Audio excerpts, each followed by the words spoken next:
I was on a solo vacation to Oregon this year toward the end of winter.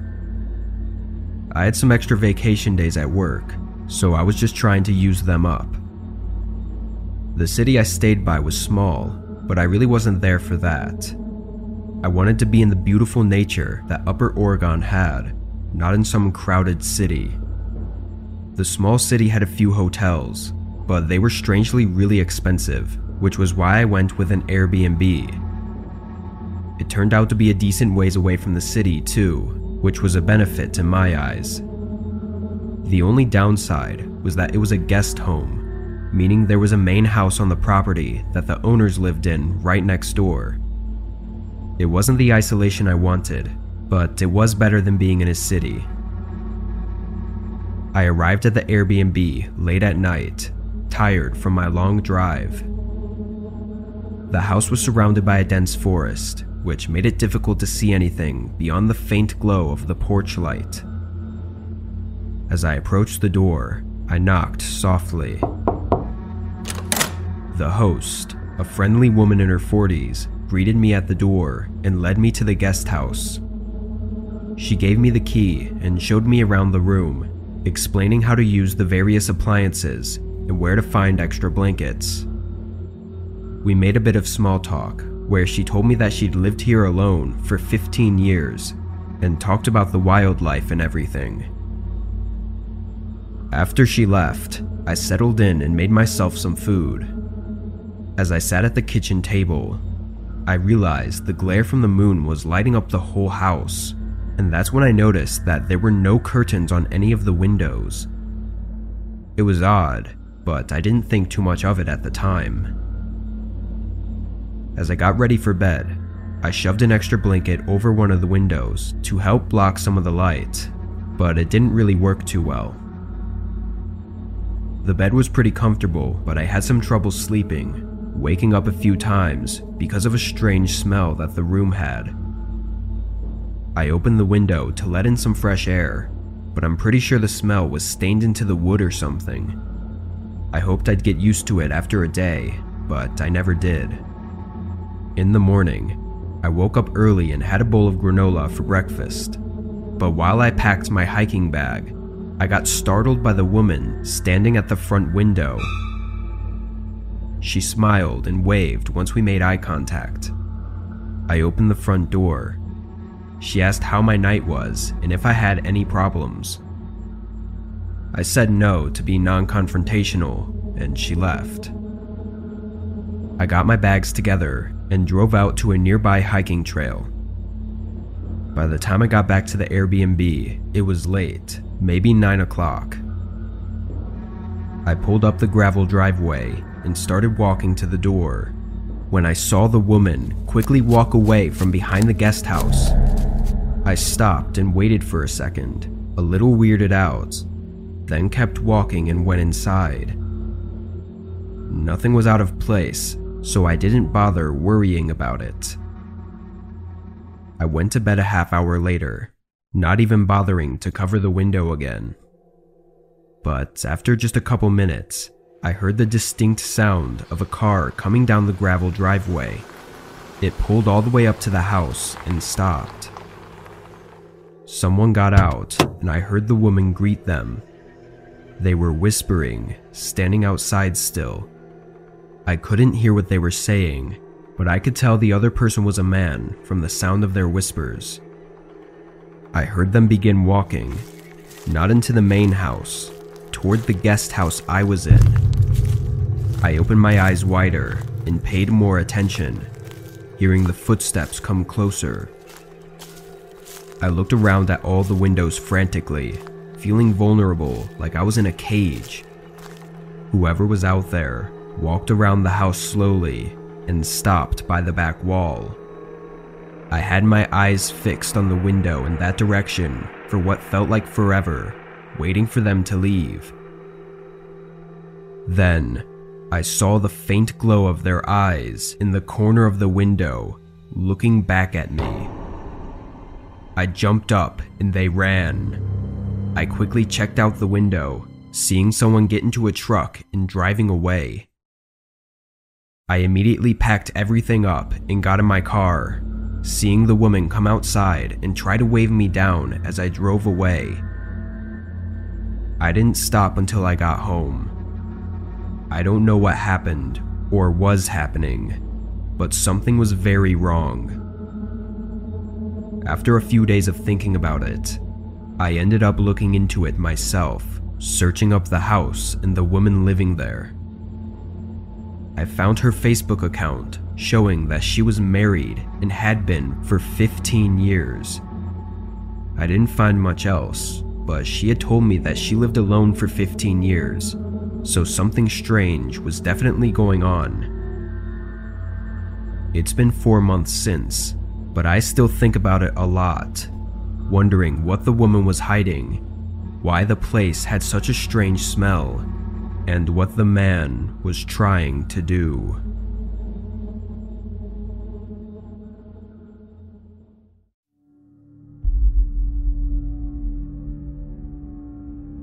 I was on a quick business trip last year for work and decided to drive instead of flying.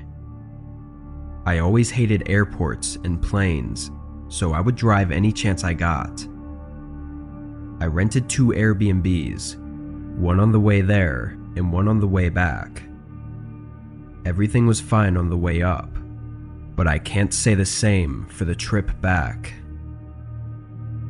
I arrived at the Airbnb late in the evening after a long day of traveling. As I walked around the house, I felt like something wasn't right. The decor was old-fashioned, with dark wood furniture and heavy curtains. The air was shallow, and there was a lingering smell of cigarette smoke. I looked back online, seeing that the pictures showed different furniture, and really a whole different layout too.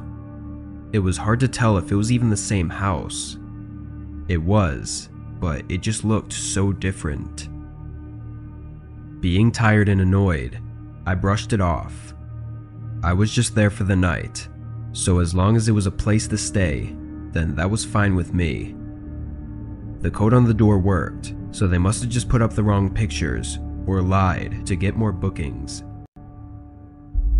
I tossed my travel bags against the wall and showered, then got in bed and fell asleep. But in the middle of the night, I was jolted awake by a loud noise. It sounded like something had fallen over in the hallway. I sat up in bed, listening intently, but there was no other sound. I tried to go back to sleep, but my mind wouldn't let me without checking the house first. I got up and went into the hallway. It was empty. Nobody there, and nothing seeming to have fallen anywhere. I checked the other rooms just in case, but again, there was nothing. I went back to the bedroom, and as I walked in, I caught a glimpse of something moving into the bathroom. I froze. It was silent until a figure stepped out of the doorway. He was tall and thin, looking starved and feral. "Wallet," he said firmly. I fearfully pointed to my bag against the wall, seeing a kitchen knife in his hand. He picked up the bag and slung it around his shoulder, then told me to go into the hallway. As I stepped back, I noticed another man standing at the end of the hallway, looking similar to the other. They both stared at me, like hungry wolves ready to attack at any moment. "Please, just let me go," I said softly. The man in the hallway turned and looked at something around the corner, and my instinct took over, making me run for the front door. I got out and sprinted down the road, making it to a gas station and calling 911. The men were gone, but the cops hinted at robberies and attacks being common in the area. Seeing the neighborhood in the daytime, it was much more apparent. I'd never been there before, so I had no idea that I was staying in a bad area. I never even thought an Airbnb would be in a bad area. The most horrifying part was when I was running away. I swear, I heard more than just 2 sets of footsteps chasing me.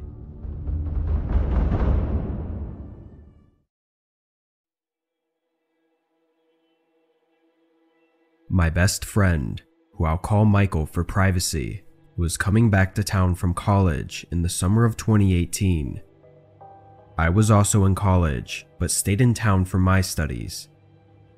Being that we would only see each other a few days throughout the year, we would take a couple days off and rent an Airbnb or hotel, hang out, party, catch up on life, all that sort of stuff. We both lived with our parents still, so we couldn't do much at home.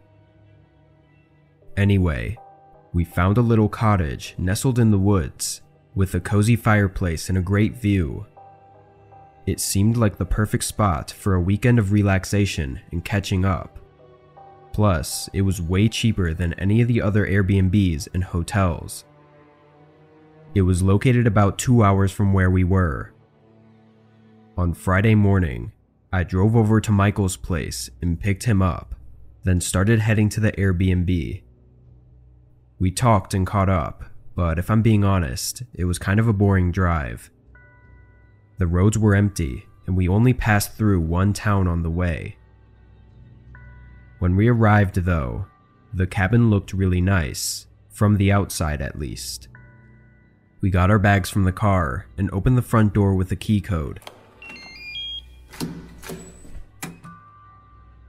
The inside was good, looking just as it did in the pictures, but it wasn't very clean.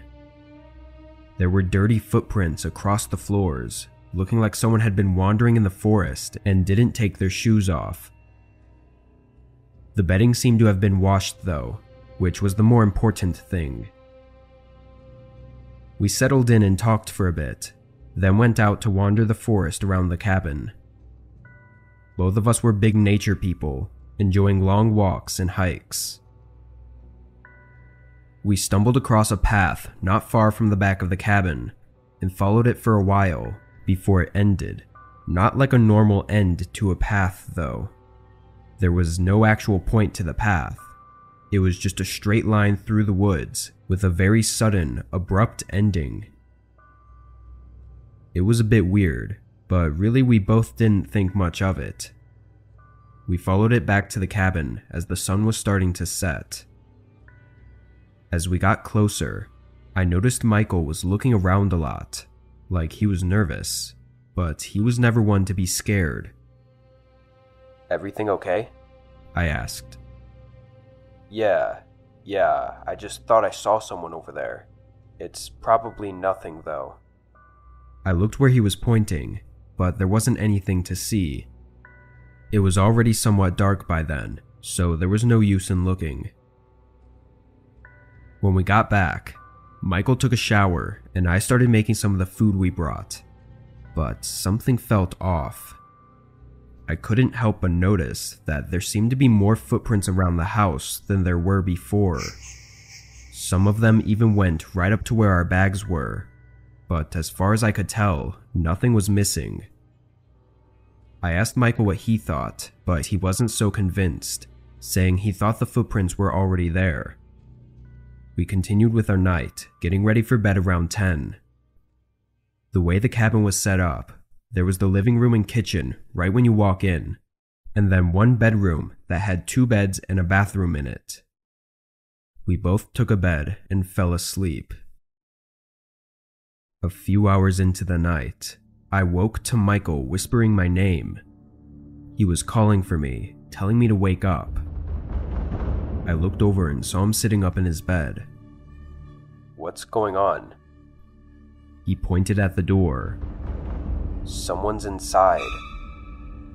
Then I heard the soft, intentional, quiet footsteps of someone walking across the cabin, right outside the bedroom door. My heart tightened up. We both sat there, listening to this person fumble around with something out there, and then he came right up to the door. There was a long moment of silence, before they turned away and left the cabin. We got up and pushed some furniture against the doors, staying up the rest of the night and leaving first thing in the morning. Maybe we should have called the cops, but in our defense, we were out in the middle of nowhere and had nothing but footprints to back up our case. We got a refund on the next day, since we left early. Oddly, the owner never responded to our message about what happened. No apology or anything. They just refunded the money and said nothing.